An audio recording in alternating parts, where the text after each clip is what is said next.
Chapter 6. Dead Calm. For Adelaide Rickenbacker, the news came on Friday, October 23rd, in a phone call. It was General Hap Arnold, head of the Army Air Forces. He was calling to say her husband was lost. 14 hours south-southwest of Oahu. May have overshot island. Hours fuel. That was the last the world had heard from Eddie. Adelaide spent that day and the next sitting by the phone in her New York City apartment, feeling useless. She called her sons, David and William, at boarding school to give them the news. Friends called and visited, and sometimes she let herself cry. For newspaper reporters, she tried to sound upbeat. Eddie will turn up, she said. He's too old a hand to get lost in any airplane now. On Saturday, the rest of America woke to the headlines. In New York City, Rickenbacker missing in Pacific on flight southwest of Hawaii. In Stockton, California, American ace of aces missing. In Doylestown, Pennsylvania, famed ace has again crossed path of fate. There was no mention anywhere of Bartek or Whitaker or the rest of the crew. The Army hadn't named them, or even said how many people were aboard the plane. For the time being, Rickenbacker was the man in the spotlight. He was Captain Eddie, or just plain Eddie in many of the articles, as though he'd been an old friend to everyone. But Eddie was no ordinary friend. He was a daredevil of the skies, a living legend, the idol of millions, a great and far-seeing man in the best of our pioneer tradition. No one was ready to give up on him yet. Over morning coffee, people read about the rafts with their bright yellow coloring and their emergency supplies. Supposedly downed flyers had stayed alive for weeks at sea, though none of those survivors were named. And maybe it didn't matter, the papers speculated, because Eddie was in a class by himself. He had cheated death so many times before. Why should this time be any different? May his luck continue to hold, proclaimed the Mobile Register in Alabama. Those who loved Captain Rickenbacker and enjoyed his zest for living and fearless courage, the writer went on, will never be able to believe him dead, no matter how long he may be missing. Most of the articles, however, reminded everyone that another famous flyer had gone down 5 years earlier in the same part of the Pacific. This pilot had been attempting the last leg of a round-the-world flight when she lost contact with Howland Island, about 400 miles northwest of Canton.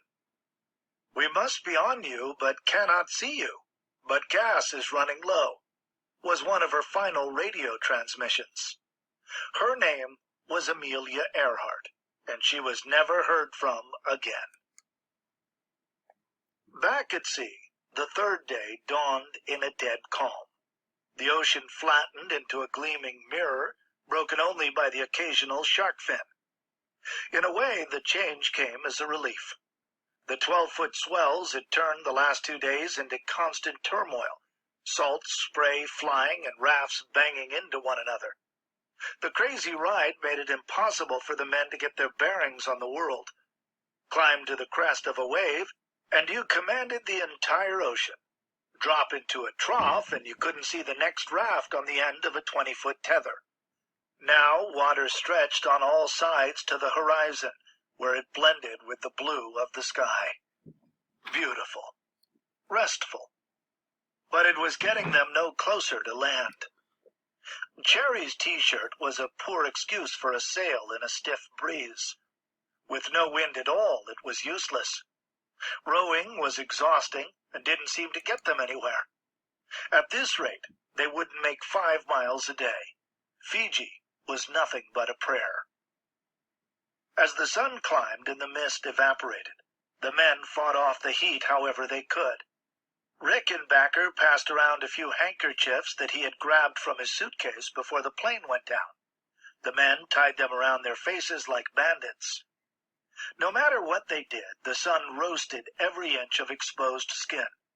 Whitaker and DeAngelis had dark complexions that kept them from burning too badly, but the rest of the crew began to look like lobsters, especially Reynolds, who had stripped to his shorts and thrown away his clothes.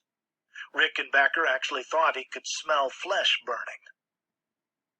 As the day wore on, conversation dropped off. The men slumped deep in the rafts. From time to time, someone baited a hook with an orange peel and let it dangle in the water. Everyone had stopped insisting they were about to be rescued. With nothing to do, boredom set in. Occasionally, someone would ask Whitaker what time it was. He would check his watch and announce the hour. 12:15. 1:35. 3:22. Rickenbacker would growl, "Well, there it is. Are you going somewhere?" At some point, Adamson remembered that he had stuck a Reader's Digest in his hip pocket before they ditched. He couldn't get in position to extract it himself, so Bartek did it for him.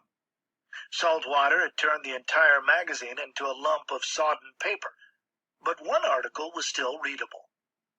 The salvaged page told the story of a balloon flight over France by the famous aviator Alberto Santos Dumont. Dumont apparently had packed a fine meal for his flight, and the writer was fascinated by it. There was chicken, lobster, ice cream, and champagne, each described in mouth-watering detail. Adamson tortured himself for a minute or two. Then he thrust the magazine at Rickenbacker, who tore off a small piece, baited a hook with it, and threw it to the fish. For the second day in a row, no one caught a thing. Mostly the men lay around in a stupor. Occasionally someone would drift off, start to slide into the ocean, and jolt awake, grabbing frantically at a raft mate to stay in the boat. Then he would settle in again, tired from the effort. All day limbs felt too heavy to move. Minds drifted, lazy and vague. But little by little, one gnawing obsession crowded out all other thoughts. Every one of the men, Rickenbacker and Adamson, Bartek and Reynolds, Whitaker and Cherry, DeAngelis and Sergeant Alex, began to think compulsively about food. That was only natural. They had begun the long, slow process of starving to death. Wow, what a chapter. Here we see the struggles and the challenges, the hot sun, no food, boredom, not knowing if they're going to be rescued, short tempers, and the movement of the ocean constantly moving them. Nothing to say they're going to be rescued. Their hope had begun to decline. You can see their hope had begun to decline, because in the beginning they were talking about how long it would take for the ships to find them and the airplanes to go over. And now you could see a shift in that, a little bit of hopelessness. Okay, you will now answer the questions.